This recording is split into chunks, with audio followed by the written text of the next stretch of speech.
Bismillahirrahmanirrahim. Assalamualaikum warahmatullahi wabarakatuh.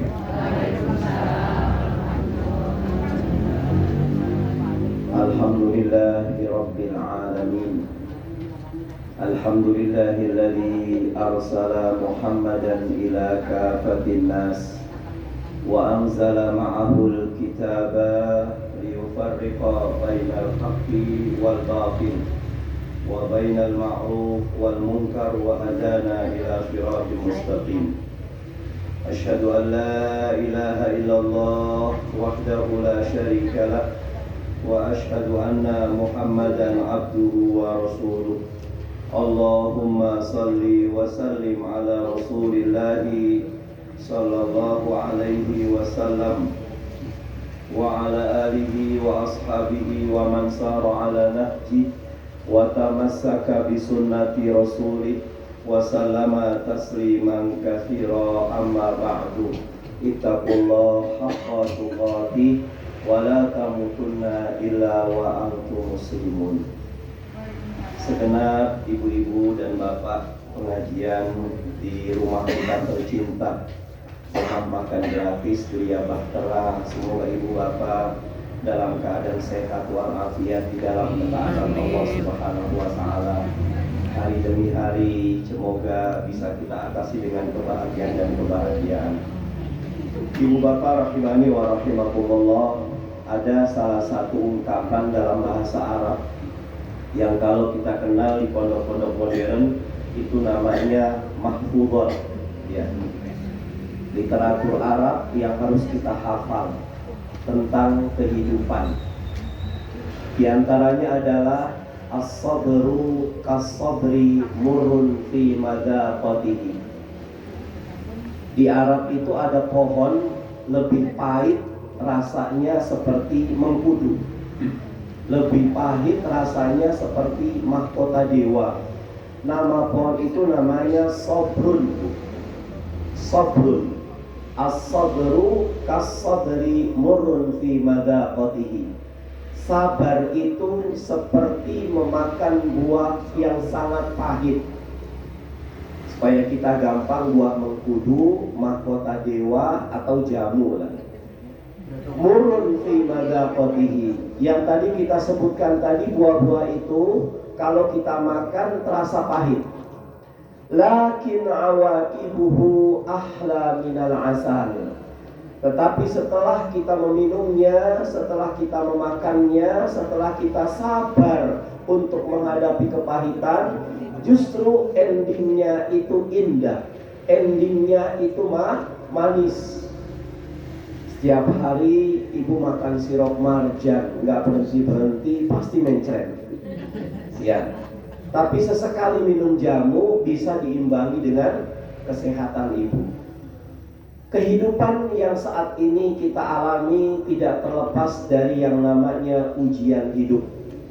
Ujian itu tidak ada yang enak, semuanya pahit.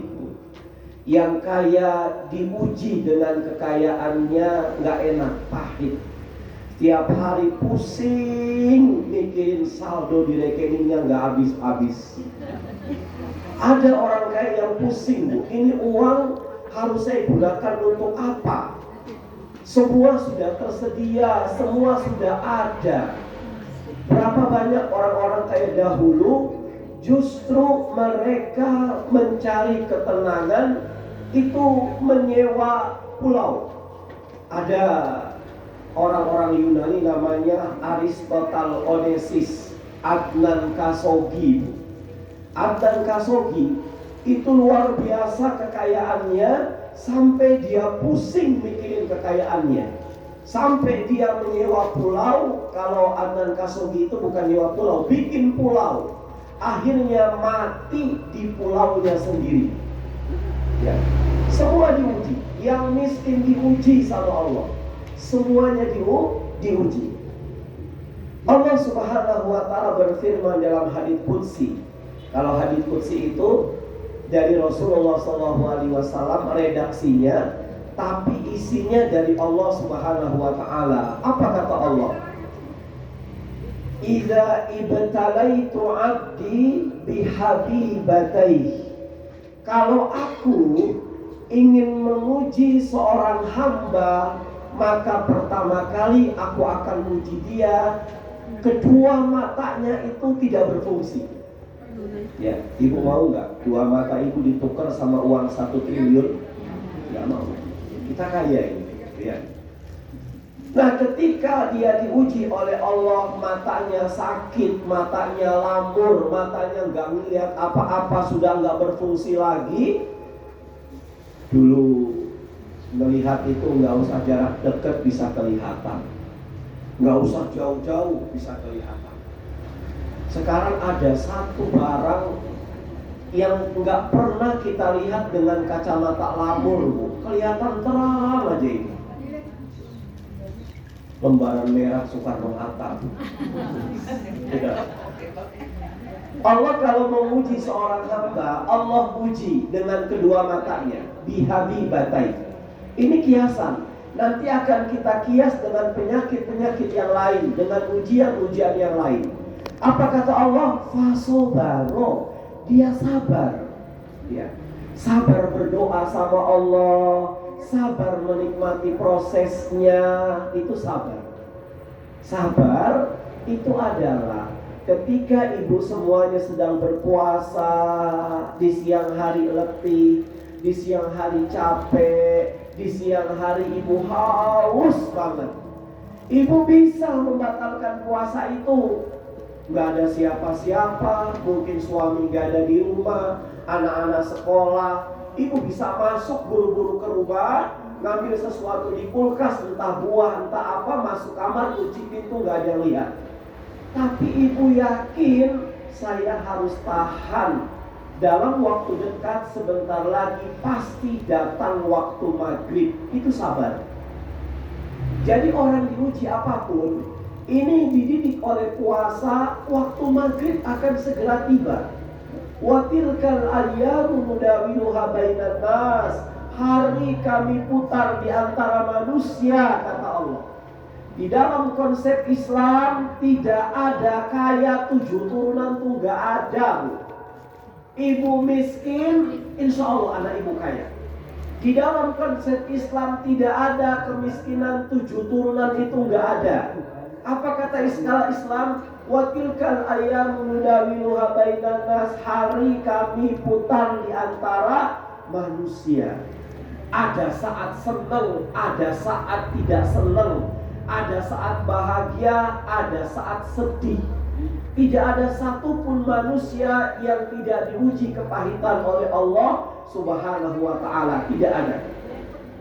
Nah, poinnya adalah ketika Allah menguji kita, kita sabar, maka Allah akan memberikan pahala kesabaran kita.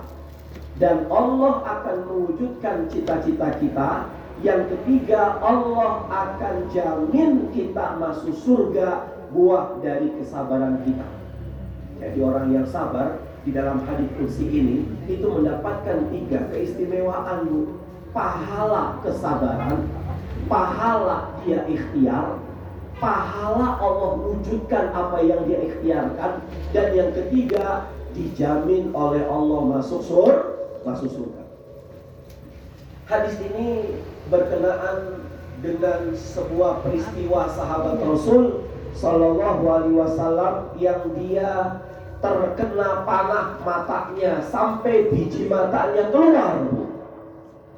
Kemudian dia bertemu dengan Rasul Sallallahu Alaihi Wasallam, ditemani dengan seorang sahabat. Dia bilang ke Rasulullah, "Ya Rasulullah, aku sudah hampir 2 pekan ini gak bisa nahan sakit ya Rasul.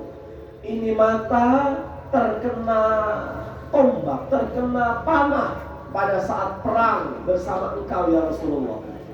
Aku ingin kesini, minta didoakan ya Rasul. Doamu pasti mustajab, doamu pasti dikabulkan sama Allah.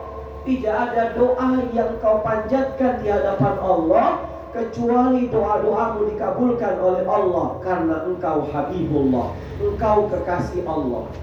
Kata Rasul, terus tolong doakan ya Rasul agar mataku ini sembuh. Aku tidak nyeri lagi, aku tidak sakit lagi. Kata Rasul, aku berikan kamu dua pilihan. Aku doakan dalam sekejap matamu itu tidak nyeri, tidak sakit, sembuh. Tetapi Allah nggak jamin surga kepada kamu.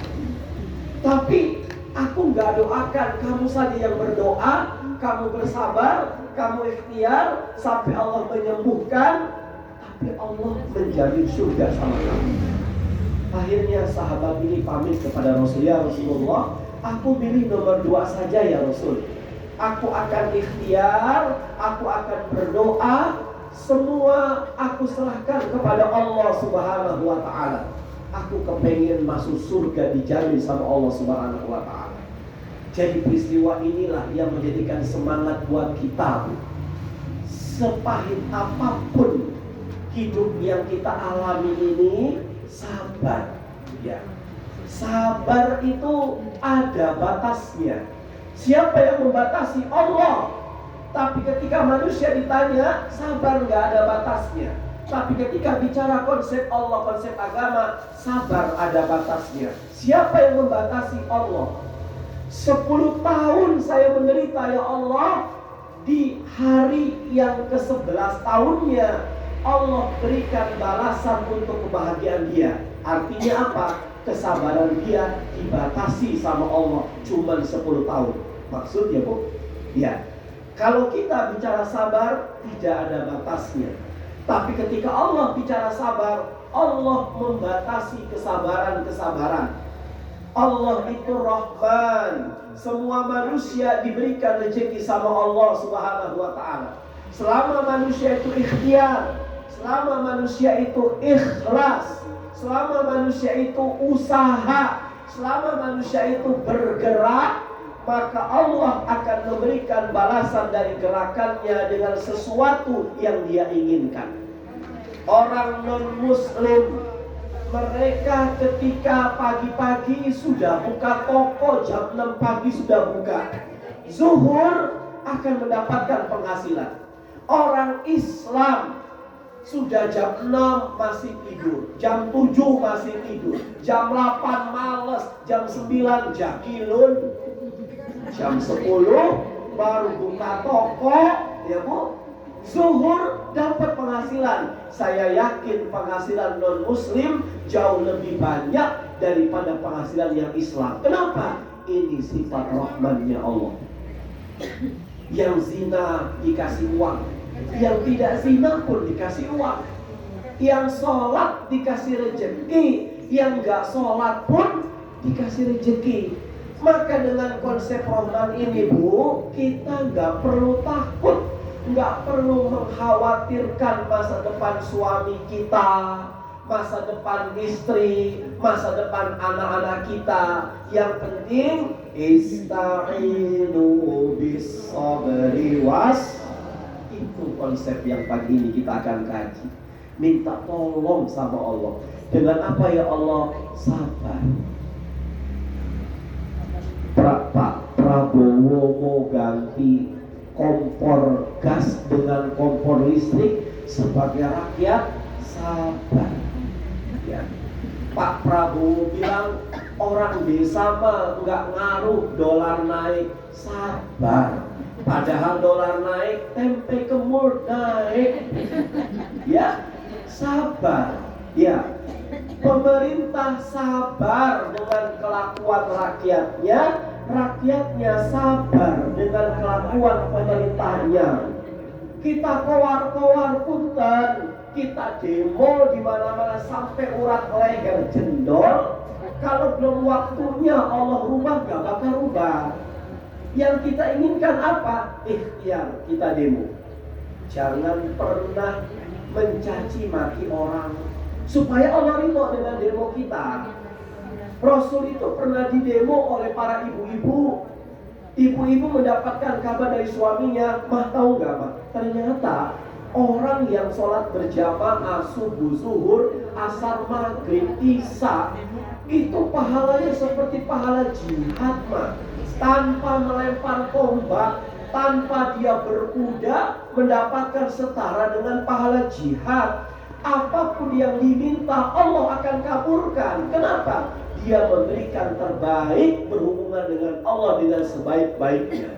Akhirnya istri-istri sahabat yang suaminya bilang cerita itu, mereka konspirasi, saling bersekongkol, mengadakan satu komunitas. Mereka demo rumahnya Rasul SAW. Ya Rasulullah, izin kami mau demo.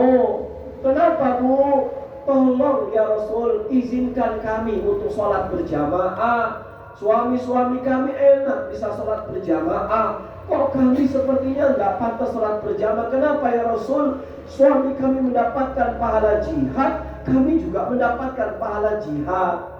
Rasul tidak ngomongin suami, nggak ngebela suami di depan istrinya. Rasul mengatakan, Bu, jihadukunna fi buyutikunna. Kalau ibu kepengen mendapatkan pahala setara dengan pahala jihad fisabilillah, yuk ibu semangat ketika ngopeni suami, ketika ngopeni anak-anak, berikan terbaik, jadikan, wujudkan cita-cita menjadi istri yang soleh. Ketika surga itu diminta oleh Rasul SAW, wahai surga, bisakah bisakah umatku itu masuk dari pintu yang dia mau? Bisa ya Rasul. Siapa? Zaujatan sholihatan ata'at jauzatuha. Istri yang soleh, yang taat kepada suami. Ya, yang saat ini sudah gak punya suami, lanjutkan kebaikan-kebaikan suami. Apa yang suami gak pernah kerjakan, kerjakan. Apa yang suami sudah rutinkan, rutinkan.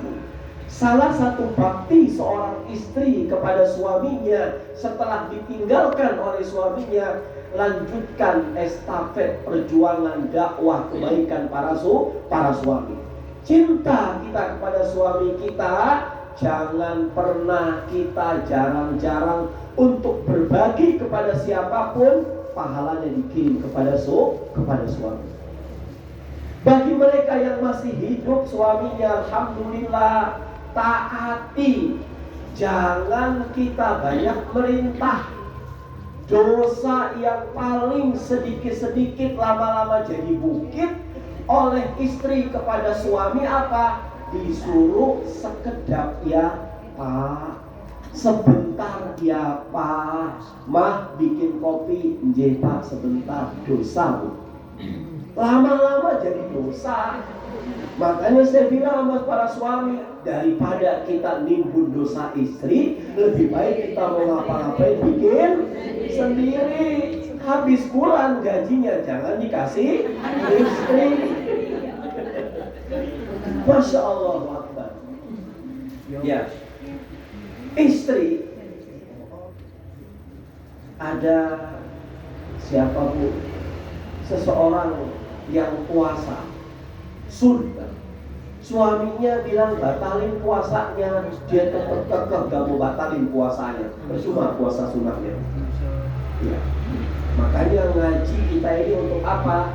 Taat kepada Allah melalui taat kita kepada suami. Tidak ada ruginya taat kepada suami. Ada pendapat kita yang dipatahkan oleh suami, lawan dengan doa. Pak, sholat Pak. Papa gaji 100 juta, terima kasih sama Allah. Tapi kalau Papa nggak sholat, ya Allah Akbar, sudahlah, mendingan Mama ditinggal saja. Ibu lihat ya kan, di buku nikah laki, di buku nikah istri. Poin pertama apa? Kalau seandainya si istri tidak bisa menjadikan suaminya sebagai imam, disuruh main judi berhenti nggak mau, disuruh jangan judol nggak mau, sholat nggak mau, itu bisa minta nusus seorang istri. Saya minta naik banding, tolong ceraikan saya. Kalau minta cerainya karena itu poin-poin tadi, maka ibu tetap dijamin masuk surga. Tapi kalau ibu minta cerainya lantaran tidak ada uzur syar'i, maka haram bagi seorang istri yang minta cerai kepada suami masuk surga. Jangankan masuk surga, bau surga itu nggak bakal bisa. Ya, jadi akhlak kita dijaga. Kita ini sudah ngaji kemana-mana, yang diomelin sama suami ibu siapa? Ustadz Muklis. Ustadz tadi di RMG itu ngebahas apa? Loh kenapa sih Pak? Itu saya kok didiamin saja dengan handphone, asik handphonenya. Suruh bikin kopi sebentar, suruh bikin makan sebentar. Saya bilang sabar Pak. Ya. Wa ashiruhunna bil ma'ruf. Pergaulilah istrimu dengan cara yang irfan, dengan cara yang ma'ruf. Fa'in karuhtumuhunna, ketika kalian wahai para suami melihat istrimu berkelakuan yang tidak pantas kamu lihat, maka sabar. Semua serba sabar. Ya. Jadi materi kita hari ini apa? Sabar itu pahit, Ustaz. Tidak ada sabar yang manis. Sabar itu pahit. Syekh Muhammad Utsaimin rahimahullah itu meletakkan sabar di 3 tempat. Yang pertama, sabar ketika kita menjalankan perintah-perintah Allah. Waktunya zuhur, sholat, sabar, berikan terbaik sama Allah. Tidak ada kesuksesan kecuali suksesnya itu dengan sholat. Karena sholat itu artinya silatun artinya hubungan. Jaga hubungan baik dengan Allah. Saya sering banget mengkaji tentang perbaiki sholat. Kenapa Ustadz? Yang pertama, tahadus bin nikmah. Ternyata orang yang sholatnya itu baik, semua doa-doa dan keinginannya dikabul sama Allah Subhanahu wa ta'ala, Bu. Walaupun usaha dunianya cuma 20%.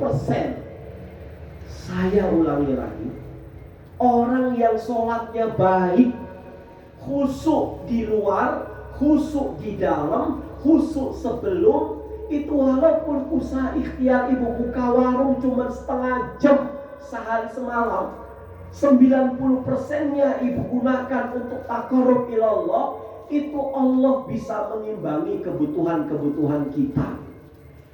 Ucapkan, bilang kepada anak-anak kita yang belum dapat jodoh, yang belum dapat kerjaan, sabar.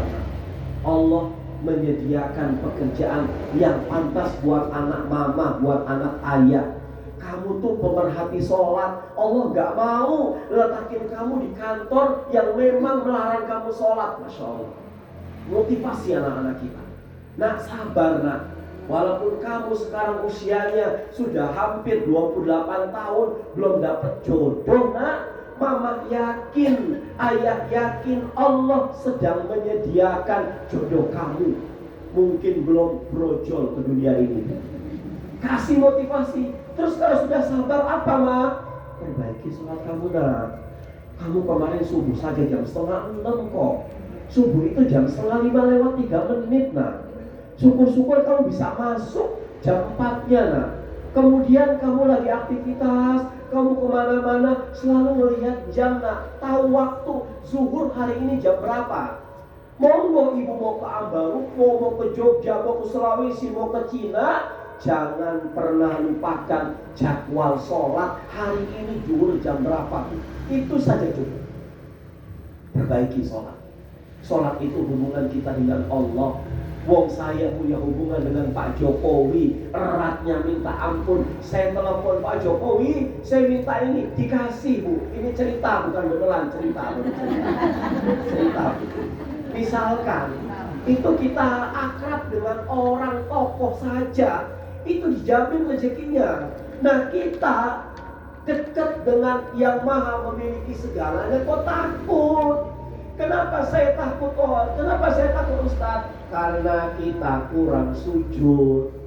Punya sesuatu sebelum bilang sama orang, ngobrol sama Allah. Allahu Akbar. Sabar dalam menjalankan perintah Allah. Bangun malam, sabar. Ya. Tidak ada sesuatu yang tidak dikabulkan sama Allah. Yang ada apa? Yang ada kita tuh belum sabar. Sabar. Saya yakin ketika ibu ahli sujud, ahli duha, ahli tahajud, ibu sudah mendapatkan kenikmatannya. Pasti ibu akan menceritakan pengalaman ini kepada orang-orang yang ibu sayangi dan yang ibu cintai. Sabar menjalankan perintah Allah. Hari ini hari Ahad, Ustaz. Waktunya saya bertemu dengan keluarga. Anak saya mau datang, Ustaz, mau bertemu dengan keluarga. Tapi jam 8 saya harus ngaji. Sabar, langsung berangkat ngaji. Dapat oleh-oleh dari pengajian ini, kumpul dengan keluarga, kumpulkan anak-anak. Nah, tadi mama dapat bekal ngaji di RMD. Apa, Ma? Kamu kepengen bahagia, Nak? Tidak ada rumusan 1, rumusan 2, rumusan 3, rumusan 4, rumusan 5. Tidak ada.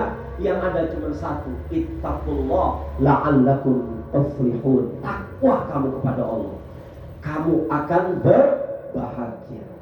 Kemudian yang ketiga, sabar dalam apa, wahai Syekh Utsaimin? Sabar ketika kita meninggalkan larangan Allah, atau sabar ketika kita melakukan hal-hal yang dilarang sama Allah Subhanahu wa ta'ala. Gak boleh ngomongin orang, sabar untuk jaga mulut kita. Gak boleh dengki sama orang, sabar. Karena hijrah itu apa? Kata Ibnu Rajab Al-Hambali, hijrah itu bukan sebatas kita melaksanakan perintah Allah, tetapi hijrah yang lebih dahsyat adalah pada saat kita mampu secara totalitas meninggalkan larangan-larangan Allah Subhanahu wa ta'ala. Insyaallah. Ujian bagi seorang suami ketika dia sedang sendiri di rumah, anak tidak ada, istri tidak ada, itu ujian luar biasa. Sementara handphone menyala, ujian luar biasa. Kata Imam Syafi'i, orang tidak melakukan kemaksiatan kalau dia sedang ramai, wajar. Saya juga mampu, kata beliau. Tapi orang hebat adalah orang yang ketika dia sedang sendiri, tidak ada orang yang melihat, dia sendiri di ruangan tertutup, tidak ada orang yang mantau, tapi dia bisa menjaga dirinya untuk tidak melakukan hal-hal yang diharamkan sama Allah Subhanahu wa ta'ala. Itu sedikit demi sedikit. Mungkin hari ini kita malas ngaji, kita malas sholat, kita nggak sodaqoh, kita malas ke masjid, bukan karena tidak punya fasilitas, tapi mungkin karena banyaknya beban dosa yang kita panggul. Beban dosa inilah yang mengakibatkan kita itu malas melakukan kebaikan-kebaikan. Silahkan rumah dekat masjid, harusnya rajin ke masjid, tapi karena Allah melarang kamu ke masjid, Allah buat males kamu. Kenapa? Karena banyaknya beban dosa kita. Maka yuk sama-sama kita perbanyak istighfar sama Allah, nata hati kita. Insya Allah Allah buat kita itu senang ibadah. Tanda Allah itu cinta sama kita, Bu. Tanda Allah cinta sama kita salah satunya apa? Kita habis plesir bersama keluarga, kita sudah azam nih, ya Allah, saya mohon maaf ya Allah, malam ini sepertinya saya nggak bisa bangun malam. Wong pulang dari plesir jam 11:30, saya tidur jam 12:30 atau jam 1 ya Allah.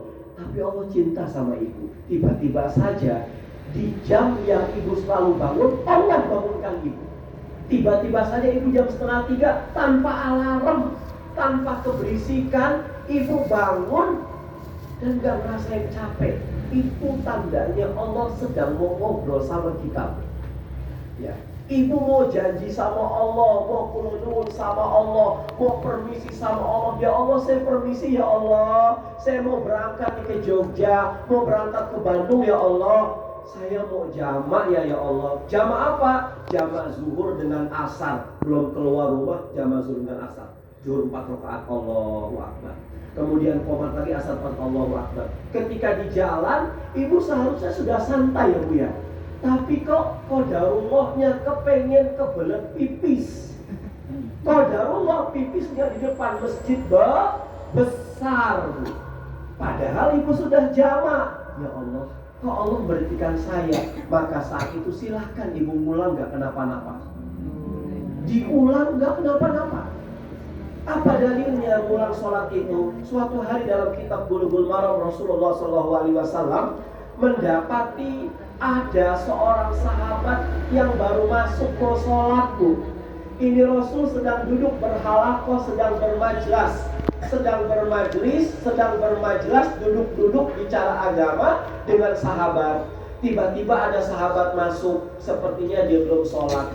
Kata Rasul, wahai saudara-saudaraku yang lagi ngaji, siapa di antara kalian yang ingin bersedekah dengan orang itu? Utsman bin Affan bilang, saya Rasulullah, orang itu butuh berupa duit. Bukan, maksud saya temenin dia untuk sholat isya menjadi makmum, dia menjadi imam. Sahabat langsung mengatakan, oh gitu ya Rasul. Dari sini bolehnya kita untuk mengulang sholat dalam rangka untuk nemenin mereka yang tidak berjamaah. Pernah seperti itu? Kita sudah kosor, sudah jamak, tiba-tiba saja berhenti di depan masjid pas azan asar. Ada yang pernah kayak gitu? Enggak, bukan. Kita khidmat, enggak kenapa-napa. Yang penting kita sudah hurmatul waqt. Jadi bagi teman-teman, ada beberapa orang yang berpendapat, Bu, sholatnya Anda itu di mobil, itu sholatnya nggak sempurna, bro. Kenapa? Karena itu sholat asarnya, sholat zuhurnya tepat waktu, hanya sebatas menghormati waktu sholat. Maka pada saat Anda itu turun dari bis, turun dari pesawat, turun dari kendaraan, Anda mampir di masjid, kalau bisa alangkah baiknya hurmatul waktu itu disempurnakan dengan sholat yang sempurna. Ini ada pendapat kayak begini. Ada juga yang berpendapat nggak perlu kita di sana. Kalau seandainya kita harus ulang lagi, gimana mereka yang sudah sholat di kendaraan tiba-tiba saja datang ajal? Apakah dia dosa? Insya Allah tidak dosa. Ya, jadi balik lagi. Kalau Allah sudah cinta kepada seorang hamba itu, Allah akan arahkan hamba itu kepada kebaikan-kebaikan, walaupun hamba itu tadinya nggak mau untuk berbuat kebaikan. Ya, ini yang kedua, bersabar untuk tidak melakukan hal-hal yang dilarang sama Allah Subhanahu wa ta'ala. Kemudian yang ketiga, bersabar dalam menghadapi takdir Allah lewat di luar kuasa kita, Bu. Kayak BBM dinaikkan, kita kan gak kuasa, pemerintah yang kuasa. Apa-apa mahal, kita kan gak kuasa. Tapi orang beriman percaya ini takdir Allah, ini keputusan Allah di luar kekuasaan kita. Dan mungkin kesulitan atau hal-hal yang tidak kita inginkan dari orang lain berbuat kepada kita, itu juga kita harus sabar. Nah, apa kabar gembira dari Allah Subhanahu wa ta'ala terhadap mereka yang bersabar? Saya nyatet ada beberapa dalam Al-Quran, itu kabar gembira, keuntungan buat mereka yang selalu mengumbar kesabaran kepada Allah Subhanahu wa ta'ala. Yang pertama apa? Orang yang selalu sabar itu pasti diberi keberuntungan sama Allah dalam kehidupannya. Dalilnya Pak Ustaz, Ibu silahkan buka surah Al-Imran ayat 200. Ya ayyuhalladzina amanu sabiru wasabiru warabitu wattaqullaha la'allakum tuflihun. Kata Allah, wahai orang-orang yang beriman, ibu bapak, majelis RMG, hendaklah kalian bersabar. Wasabiru, dan tetap tingkatkan kesabaran Anda. Warabitu, dan ikatkan kesabaran pada diri Anda. Ketika orang sudah sabarnya luar biasa, pasti dia akan bertakwa sama Allah Subhanahu wa ta'ala. Kalau dia sudah bertakwa, takut sama Allah, maka dia akan tuflihun, dia akan dibuat bahagia sama Allah Subhanahu wa ta'ala. Kenapa sih? kamu takwa? Karena memang orang yang bertakwa itu butuh kesabaran. Kapan dia harus ngaji, kapan dia harus sholat, kapan dia harus puasa, kapan dia harus berzikir. Sabar semuanya. Kalau belum waktunya sholat, ya jangan sholat. Kalau lagi waktunya sholat, ya jangan melakukan aktivitas apapun. Dia sabar, sabar, dan sabar. Ini yang pertama.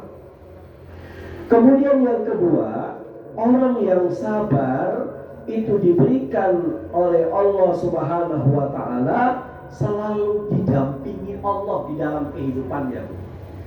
Buka surah Al-Imran ayat 146. Ya. Wallahu yuhibbus sabirin. Allah itu sangat menyukai orang-orang yang sabar. Allah tidak melihat proses kamunya, kamu mau di atas apa di bawah, tidak. Tapi yang Allah lihat bagaimana kamu menghadapi sesuatu ketika kamu sedang di atas, atau bagaimana kamu menghadapi, memantau dirimu pada saat kamu sedang di bawah. Itu yang Allah lihat, sabar atau tidak. Kemudian yang ketiga, sabar itu menjadikan kita diberikan ampunan sama Allah, diberikan rahmat sama Allah, dan diberikan petunjuk oleh Allah Subhanahu wa Ta'ala. Orang yang sabar kasih ampunan, kasih rahmat, dikasih petunjuk.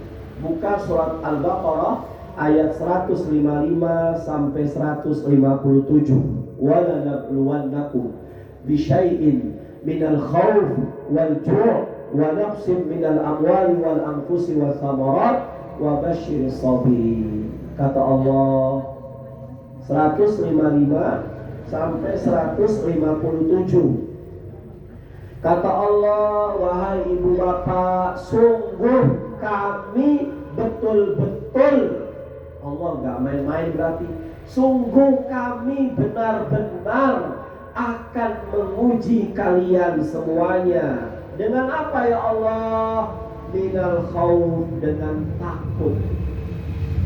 Saya takut ditinggal istri, istri takut ditinggal saya, anak takut ditinggal orang tua, orang tua takut ditinggal anak. Semuanya takut ditinggal. Artis takut ditinggal fansnya, ustadz takut ditinggal jamaahnya, selebgram takut ditinggal followernya. Semua takut, Bu. Fitrah ternyata takut itu. Yang Allah lihat bukan takutnya, tapi yang Allah lihat bagaimana kamu menghadapi ketakutan itu.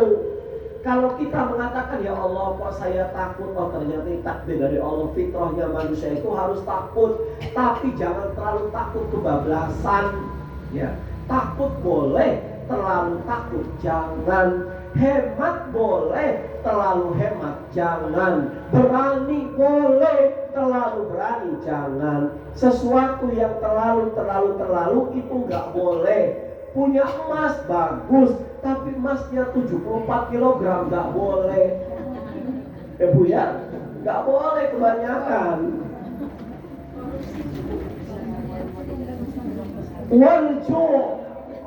Warju diuji sama Allah, lapar. Nah, kamu harus sekolah yang pintar. Ibu dan bapak berusaha, apapun ibu akan usahakan, yang penting kamu sekolah. Dari TK yang terpadu, TK yang the best buat anaknya. Nyari SD yang terbaik, SMP terbaik, SMA terbaik, kuliah terbaik, S1, S2, S3 terbaik. Buat apa sih Pak? Kok aku sekolah? Supaya kamu gak kelaparan masa depannya, supaya kamu gak jadi orang takut, rezeki kamu lancar. Itu karena ketakutan orang tua nyekolahin anaknya yang terbaik. Wa naqsim minal amwal, kekurangan harta. Takut kekurangan harta.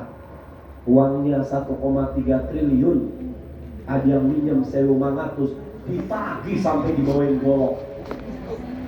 Wa naqsim minal amwal, kekurangan harta. Wajar kurangan harta. wal anfus, dan takut kehilangan orang-orang yang kita cintai. Takut sakit. Ya Allah, nak, kamu sakit apa? Melihat anaknya jam 12 matanya melotot, kejang-kejang, yang diambil apa? Marjan apa kopi? Langsung diteleponin dokter segala macam, karena nggak mau kehilangan. Ini wajar.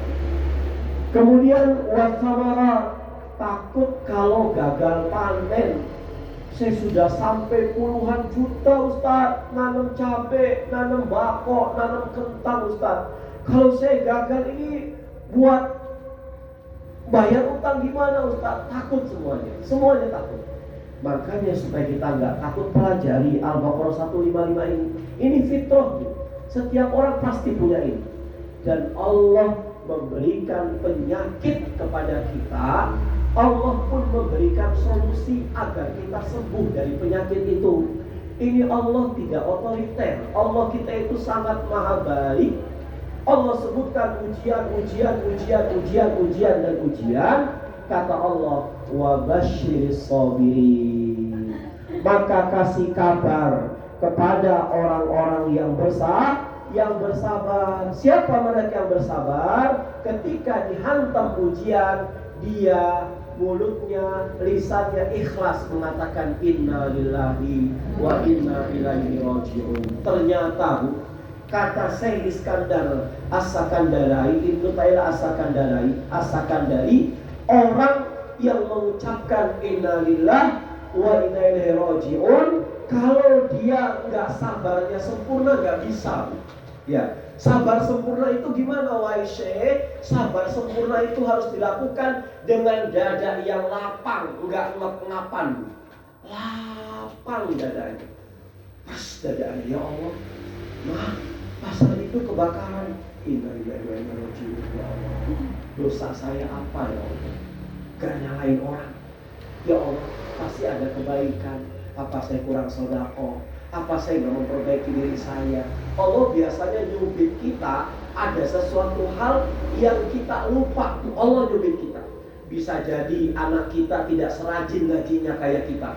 Sudah didoakan segala macam, anaknya nggak sholat. Sudah didoakan segala macam, anaknya nggak sesuai dengan perintah orang tuanya. Itu pun ujian. Gak usah menyalahkan anak, tapi langsung nancepin jari kita pada kita. Saya dosa apa? Apa mungkin ada harta yang subhat, yang remang-remang nancep ke kerongkongan anak saya?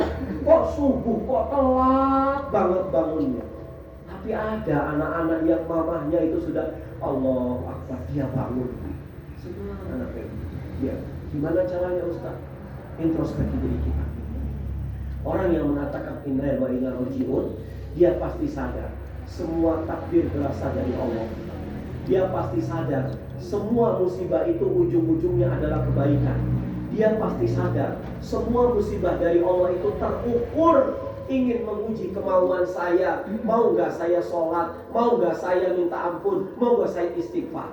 Orang yang mengucapkan inna lillahi wa inna raji'un, dia paham betul ini semua terjadi untuk kafaroh, pengampunan dosa-dosa.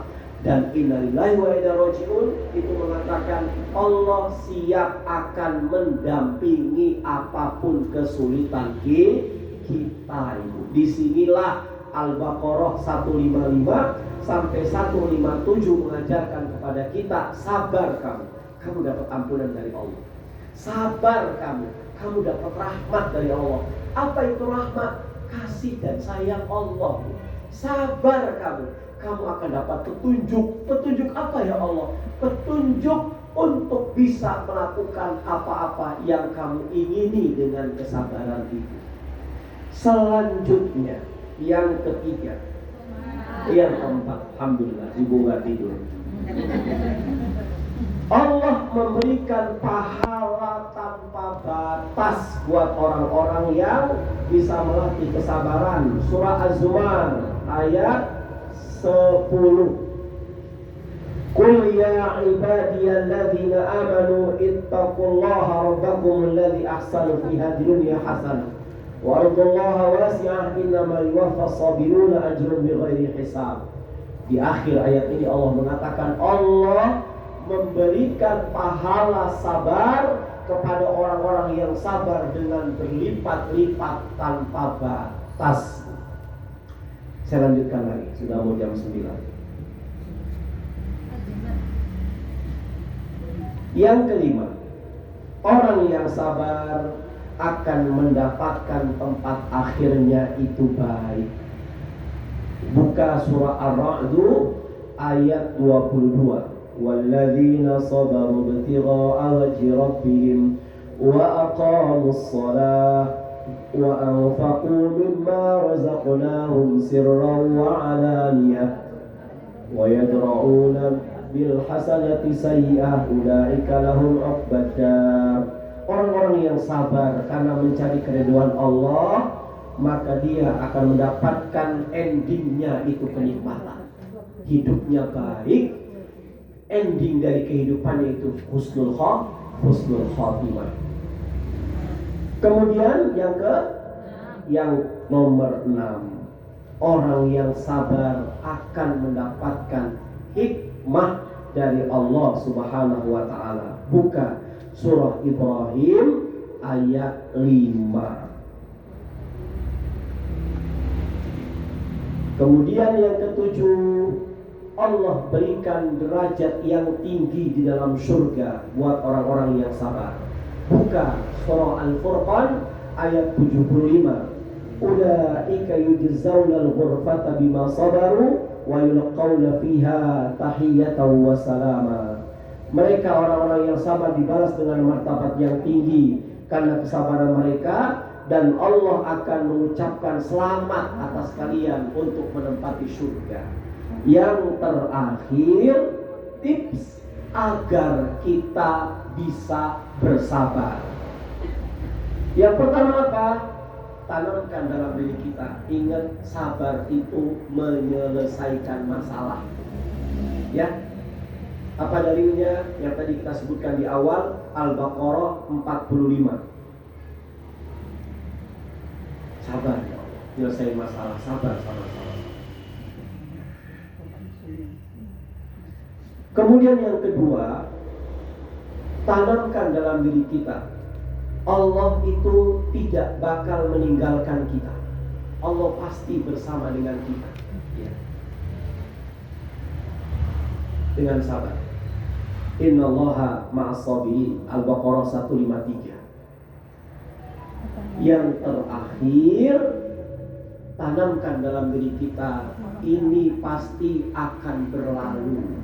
Tidak ada sesuatu yang permanen. Inna ma'al usri yusra, fa inna ma'al usri yusra. Setelah kamu sulit, berapa tahun kamu sulit, kamu sabar, maka setelah itu ucapkan pada dirimu, selamat, kamu akan diberikan kemudahan sama Allah. Aku qauli hada, ada waktu 3 menit. Yang mau bertanya dipersilahkan. Saya serahkan kembali kepada pembawa acara. Silakan boleh.